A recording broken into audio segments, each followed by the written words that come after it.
नमस्कार दोस्तों, आज की इस वीडियो में हम पढ़ेंगे नाथ साहित्य।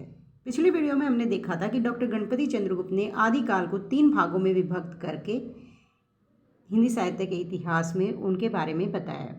सबसे पहले उन्होंने धर्माश्रित विभाजन किया था, दूसरा राज्याश्रित और तीसरा लोकाश्रित।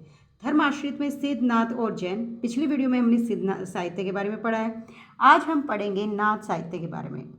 नाथ साहित्य का जो समय है वो अलग अलग विद्वानों ने अलग अलग दिया है। सबसे पहले हजारी प्रसाद द्विवेदी द्वारा दिया गया जो समय है वो बहुत ही महत्वपूर्ण है। दोस्तों, पिछली वीडियो का लिंक जो है हम कमेंट बॉक्स में दे देंगे, आप पिछली जो जानकारी है आप वहाँ से ले सकते हैं। वीडियो को अंत तक ज़रूर देखिएगा दोस्तों, और हमारे चैनल को सब्सक्राइब करना ना भूलें।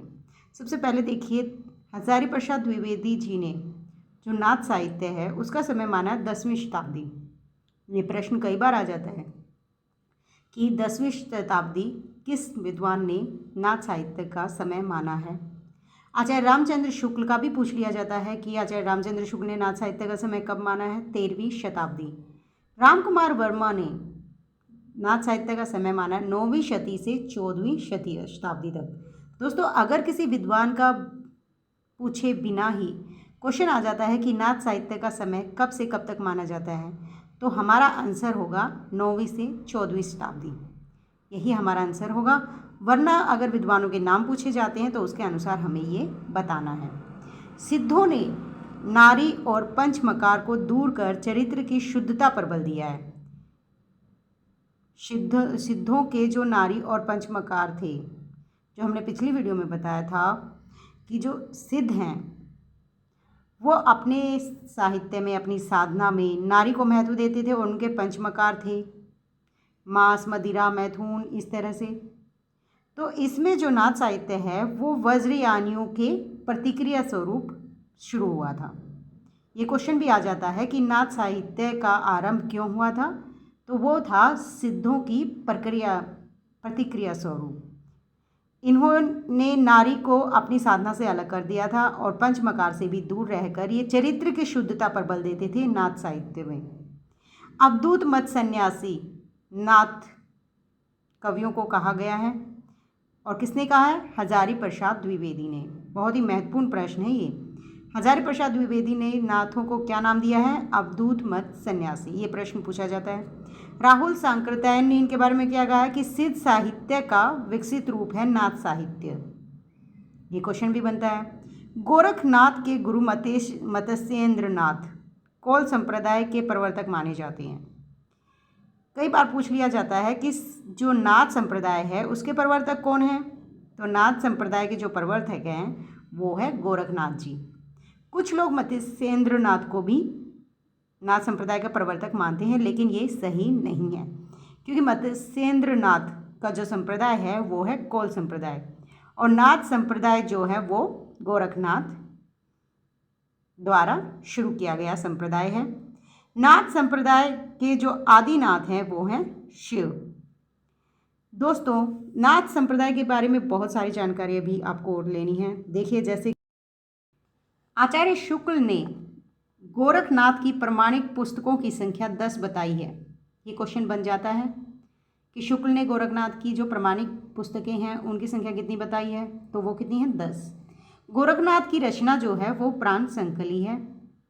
एक क्वेश्चन बनता है कि आचार्य हजारी प्रसाद द्विवेदी ने गोरखनाथ के बारे में क्या कहा है। इनकी सबसे बड़ी कमजोरी इनका रूखापन एवं ग्रस्त के प्रति अनादर भाव है। ये किसकी पंक्तियां हैं? आचार्य हजारी प्रसाद द्विवेदी की। और किसके बारे में है? गोरखनाथ जी के बारे में। ये प्रश्न भी कई बार आ जाता है।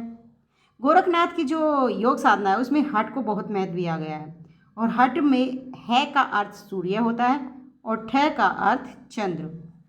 योगचर्या के रचयिता कौन है? ये प्रश्न भी कई बार पूछा जाता है, जैसे कि कौन है? डोम्बिप्पा। गोरख जगायो जोग, भक्ति भगायो लोग, पंक्ति के रचनाकार कौन हैं? ये प्रश्न भी कई बार पूछा जाता है। तो गोरखनाथ के बारे में तुलसीदास ने कहा है ये बातें। ये भी पूछ लिया जाता है कि ये किसके बारे में, तो ये गोरखनाथ के बारे में। और ये पंक्तियां किसकी हैं? तुलसीदास जी की। 12 पंथी शाखा का संबंध किससे है? ये प्रश्न भी आ जाता है। तो किससे संबंध है? नाथ से। मिश्र बंधुओं ने गोरखनाथ को हिंदी का पहला गद्यकार माना है।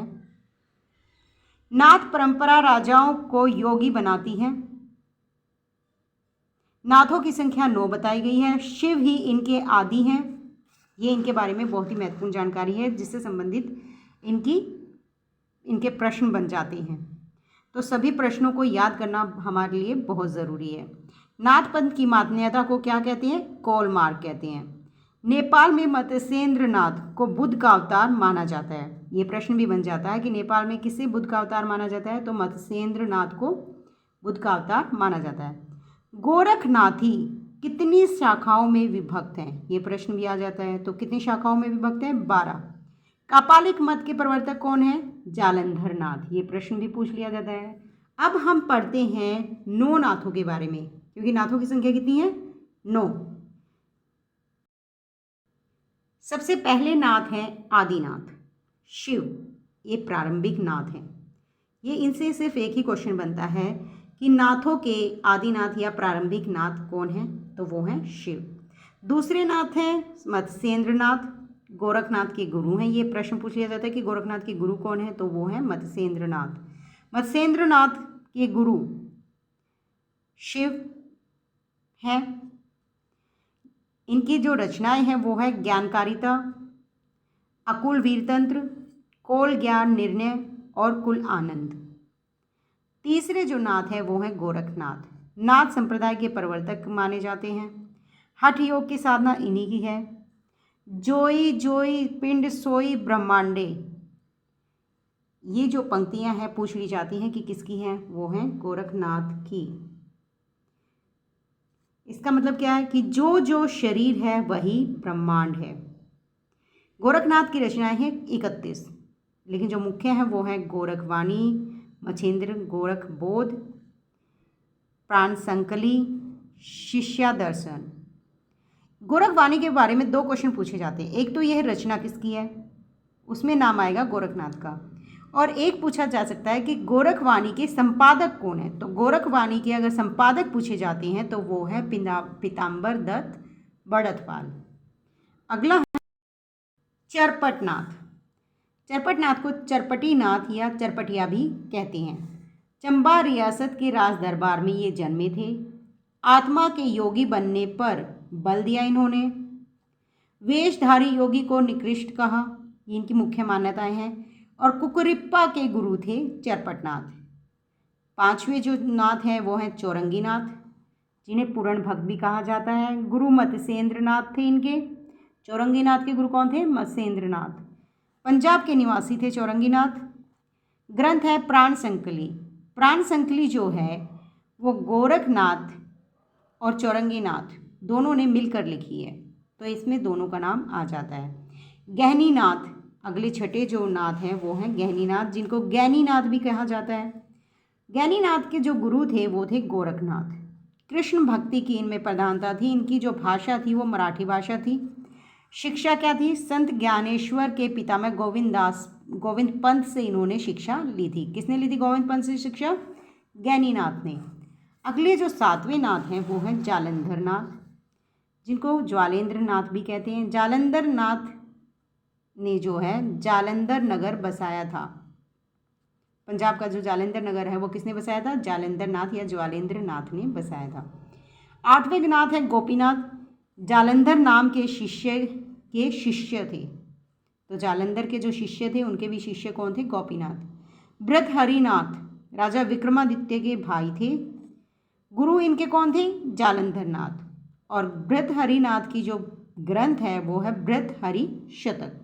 दोस्तों वीडियो अच्छी लगी है तो लाइक शेयर करना ना भूलें और हमारे चैनल को सब्सक्राइब करना ना भूलें, ताकि इसी तरह की वीडियो आप तक पहुंच सके। अगले वीडियो में हम पढ़ेंगे जैन साहित्य।